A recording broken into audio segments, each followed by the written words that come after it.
Papers now, see what the headlines are saying across Nigeria. I have with me public affairs analyst and chartered accountant Sheson Kwade, and I also have public affairs analyst Ambrose Iboke. Gentlemen, good morning. Good morning. And happy World Press Freedom Day.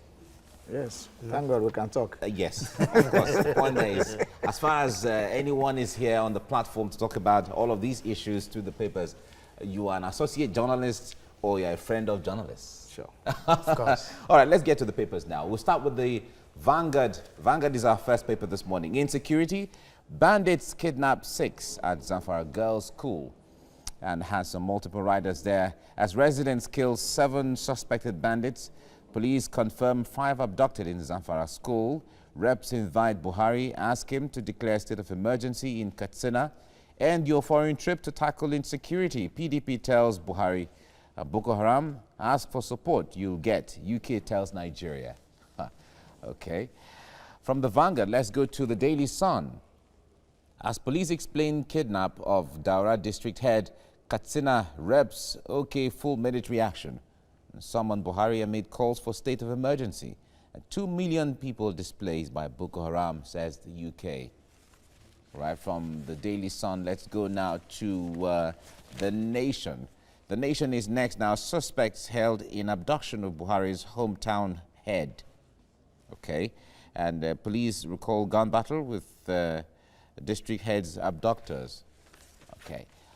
From The Nation, let's go to The Blueprint. Zamfara. Tension as residents kill 7 daring bandits at Emir's Palace. A conniving SSS operative beaten to coma, rescued by soldiers.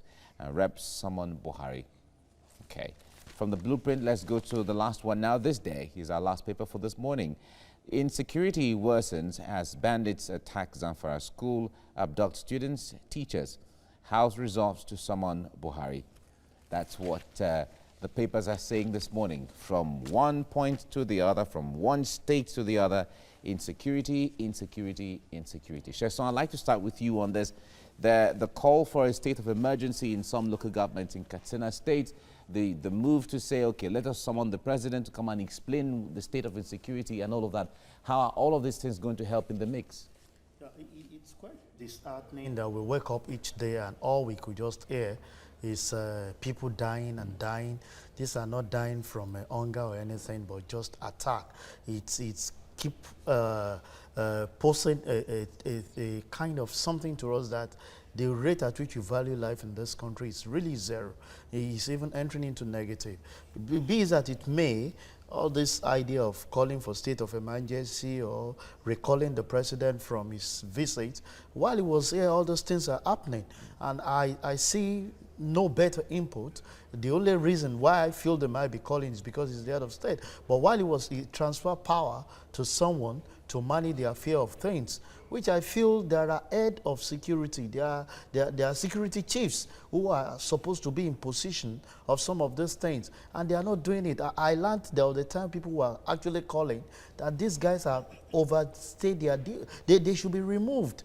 They seem not to understand and quite funny that they are even taking it closer to the president's state, Daura, where he is. It's just to tell you that, well, if it's happening elsewhere, we'll bring it. And if it's closer to your head, very soon it will be closer to your place. All right, if you feel you are secured, Ambrose, it might not be. Ambrose, a lot of Nigerians have been, not today, has been calling for the change in the leadership of the service chiefs. Do you think that's where the solution is?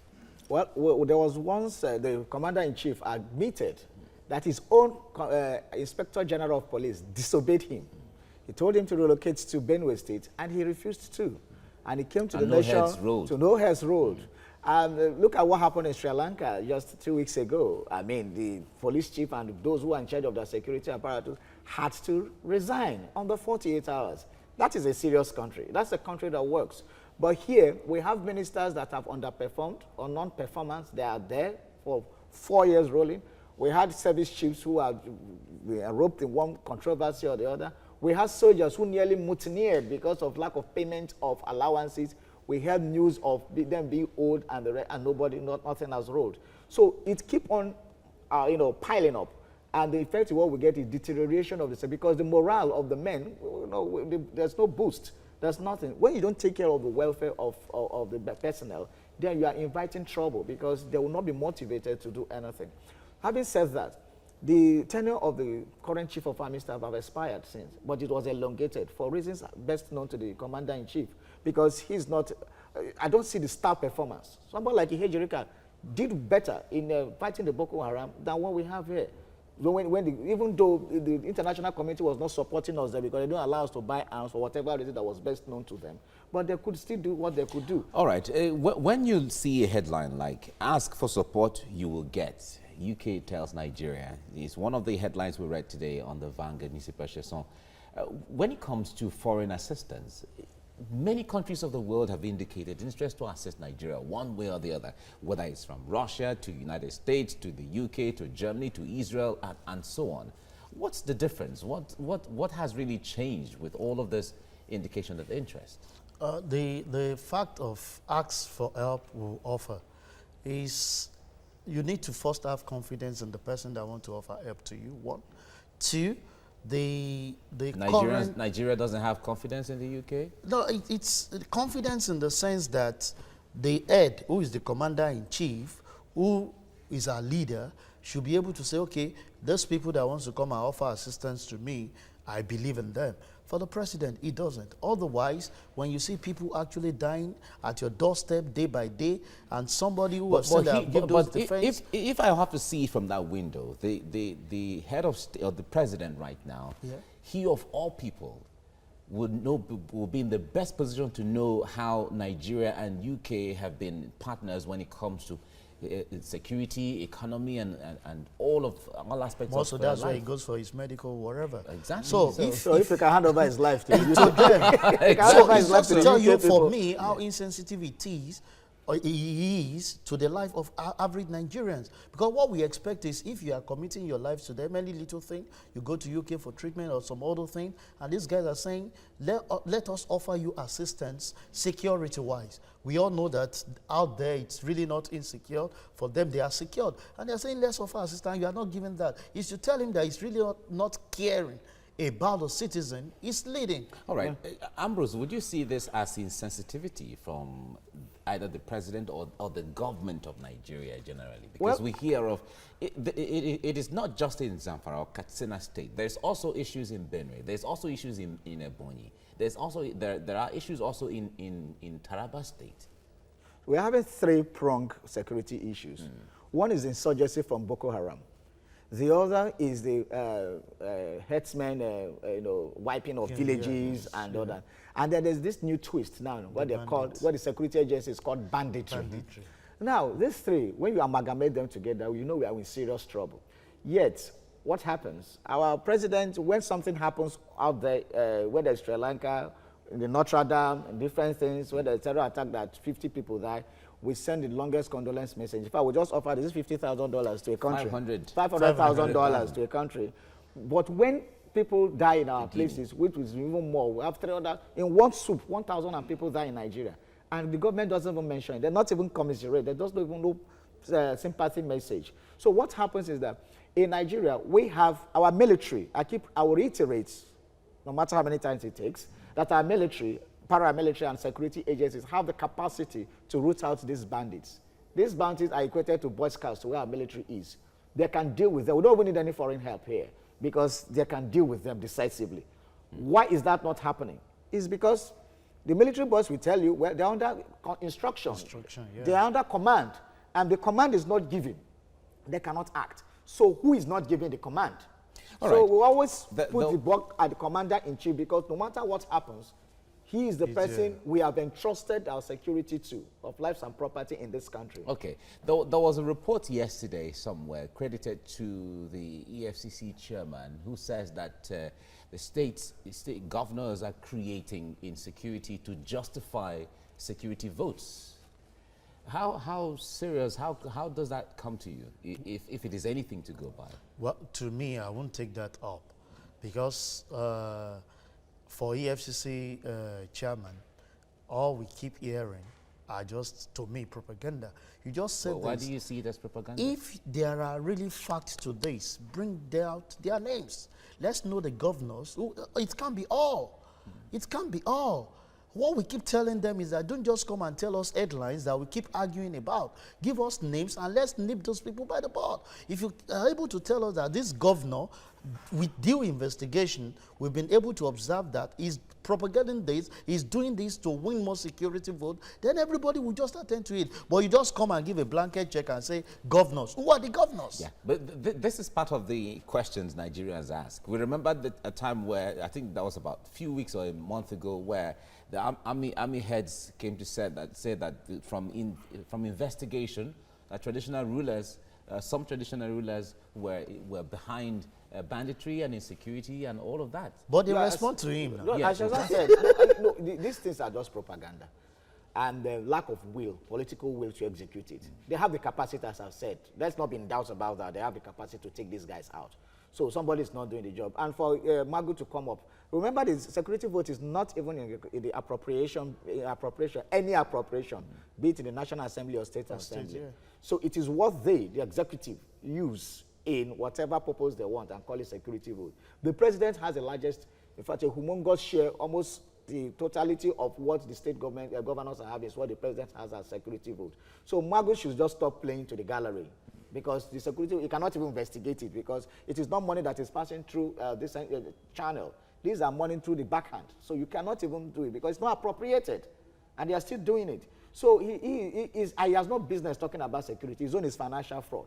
So these government officials should even know that their line of, they should know where to cut the chase, and they should know their lines. Does it look like there's some kind of working at cross purposes where government officials say different things at different times on the same issue? When it comes to the banditry or Boko Haram or herdsmen, at the time we have heard government officials say that these people are not Nigerians. We've heard them say that politicians were fueling them. We've heard them say traditional rulers were behind it. We've heard them say governors were behind, and so on. The issue is, if we claim those people are involved, name them. You don't need to just come out and say, in our street, I suspect all those guys. You must have investigated and possibly observed that the way this guy moves are actually, then you carry out investigation, you put names. They should stop just giving us a blanket check of saying governors. Okay. Give one or two governors' name. Let's investigate them and let's see the all right. Outcome of it. We have to leave it here now. But by the way, did any of you see the picture of former President Obasanjo in suit? Yeah, for the first time. For the first time. Since 19, at Wow. least. So the pictures have been seen since 1966. And it looks cool, you know. It's quite interesting. Baba is more better. No, of course. He was in Vietnam and he had to go on suit. I was like, wow. As Yorubas, we say, Baba niye. Thank you very much, Ambrose Ibuke. Thank you, Sheshan Kwade. Thank you very much. Thank you. Right. And I have with me a public affairs analyst and chartered accountant, Sheson Okwadi. And we also have a public affairs analyst, Ambrose Igboke. Gentlemen, thank you for coming on TVC Breakfast this morning. Okay. Thank you. Right, we head straight to the papers, and we'll start with the Daily Trust. Magajingerin Daura abductors call family, how kidnappers escaped after gun duel with police. And we'll move to the Vanguard. Insecurity, bandits kidnap 6 at Zamfara Girls' School as residents kill 7 suspected bandits. Police confirm 5 abducted in Zamfara School. Reps invite Buhari, asks him to declare state of emergency in Katsina. End your foreign trip to tackle the insecurity, PDP tells Buhari. Boko Haram asks for support. UK tells Nigeria. And we'll move to the front page of the Daily Sun. As police explain kidnap of Dara district head, Katsina reps OK for military action. Saman Buhari amid calls for state of emergency. 2 million displaced by Boko Haram, says UK. To the front page of the Nation newspaper, suspects held in abduction of Buhari's hometown head. Police recall gun battle with district head's abductors. On the front page of the Blueprint, Zamfara tension as residents kill 7 daring bandits at Emir's Palace. Conniving SSS operative beating to coma rescued by soldiers. Reps summon Buhari. To the front page of This Day, the final paper this morning, insecurity worsens as the bandits attack Zamfara School, abduct students, teachers, House resolves to summon Buhari. Gentlemen, it seems throughout this week the issue of insecurity has dominated headlines, and just yesterday we were talking about the local chief rather that was abducted in Katsina, and now we have another issue where some students were abducted from a school in Zamfara. We haven't gotten over the issue of Chibok girls and all of that, and now we are having another issue. I'll start with you, Chasson. How worrisome has this become? I knew quite all right after the Chibok issue, there were instructions from the president and the military guys that we should place some surveillance on most of the schools and make sure that the security are actually tightened. The problem I have with us in Nigeria is there's no follow-up to any instruction given. People just come and just say something so that we can say it. We don't expect this kind of a thing to be happening again after our experience with Chibok girls that we are yet to overcome. Schools now are prone to attacked at any point in time. These are innocent children, doesn't know anything. I don't know what they stand to gain by adopting those children. But it's to tell us that when instructions are given, most people hardly follow that instruction. There is no follow-up to it. We just say it, and after 1-2 days, everybody go relax and feel that everything is okay. On this particular one, I'm sure we keep saying it all the time. We are always reactive to issue. We are not proactive. Because if we are, all our schools those days, the first set of people you should protect are the children. The children. The children. They are harmless. They don't have anything to do. Well, I'm sure you get some feelers from the security chiefs reacting to this now. Yeah, Ambrose, abduction seems to be the business right now, lucrative business. And some have said that this is because ransom is being paid. Because, as Chasson said, when you don't prevent crime from happening, we allow them happen because we have the capacity to prevent them from happening, but we don't. Due to some lack of political will, due to some people are lackadaisical because they are not being fired where they don't perform well, due to the fact that the commander-in-chief seems to favor patronage of loyalty over competence. Because for this to continue for a while, it shows that we are not nipping it in the bud. And when you don't nip it in the bud, this is what we get. And there were stories about how even the Chibok girls, part of them that were released, and the other ones that were Dapchi girls and the rest that were part of that, there was a back-end deal that took place where they were paid some several millions of dollars. It was a rumor mill.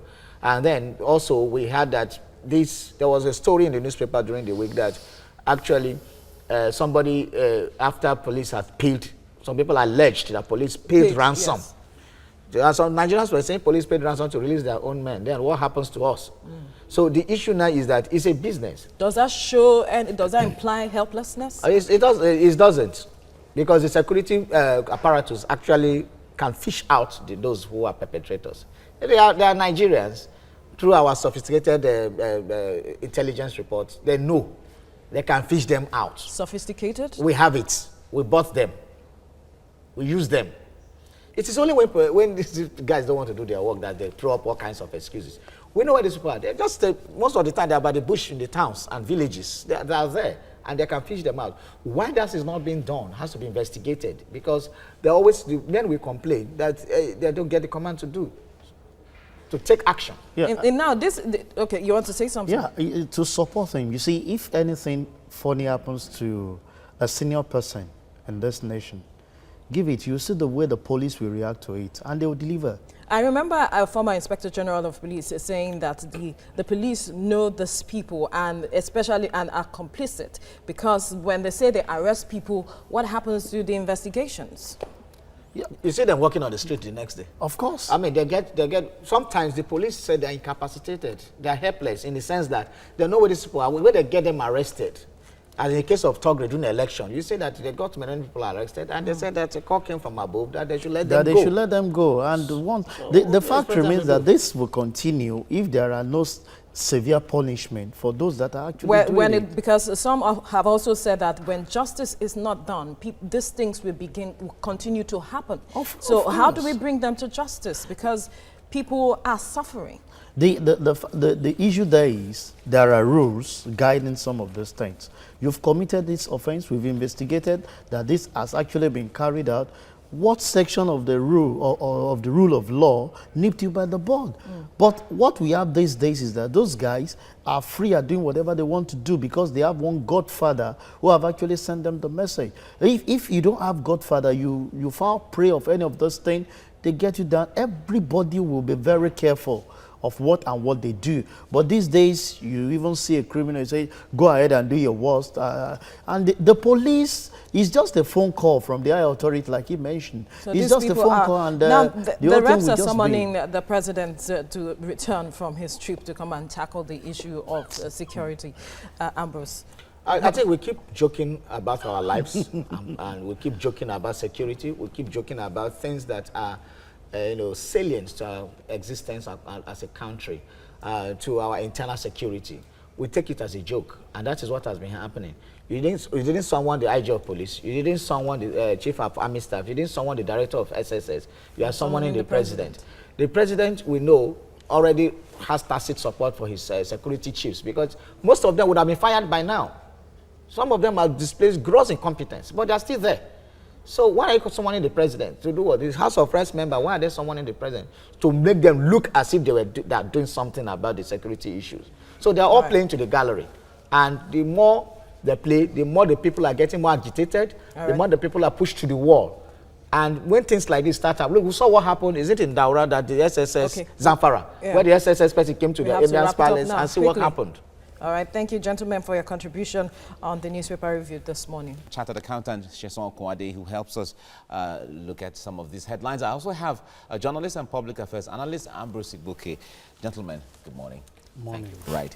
Let's begin with the Daily Trust this morning. Daily Trust is our first paper this morning, and it says, Magajingirin Daura, abductors call family, and how kidnappers escaped after gun duel with police. That's what the Daily Trust is reporting this morning, and a lot of focus on Zamfara and Katsina State. Let's move to the Vanguard. Vanguard is on insecurity. Bandits kidnap 6 at Zamfara Girls' School, and as residents kill 7 suspected bandits. Police confirm 5 abducted in Zamfara School. Reps invite Buhari, ask him to declare a state of emergency in Katsina State. End your foreign trip to tackle insecurity, PDP tells Buhari. And on Boko Haram, ask for support, you will get, UK tells Nigeria. All right, from the Vanguard, let's go to Daily Sun. Daily Sun is our next paper now, as police explain kidnap of Dara district head. On Katsina, reps full military action, and summon Buhari amid calls for a state of emergency. And 2 million displaced by Boko Haram, says the UK. Okay, from Daily Sun, let's move now to The Nation. The Nation newspaper is the next one. Now, suspects held in abduction of Buhari's hometown head. The police recall gun battle with district head's abductors. That's The Nation. Let's go now to The Blueprint. And on Zamfara, attention as residents kill 7 daring bandits at Emir's Palace. And conniving SSS operative beaten to coma, rescued by soldiers. Reps summon Buhari. And that's what the Blueprint is saying this morning. This day is the next paper now, and the last one for this morning. Insecurity worsens as bandits attack Zamfara School, abduct students and teachers, and House resolves to summon Buhari. Okay, all the papers this morning talking about insecurity. Gentlemen, we have known the high level of collaboration between Nigeria and neighboring countries when it comes to security.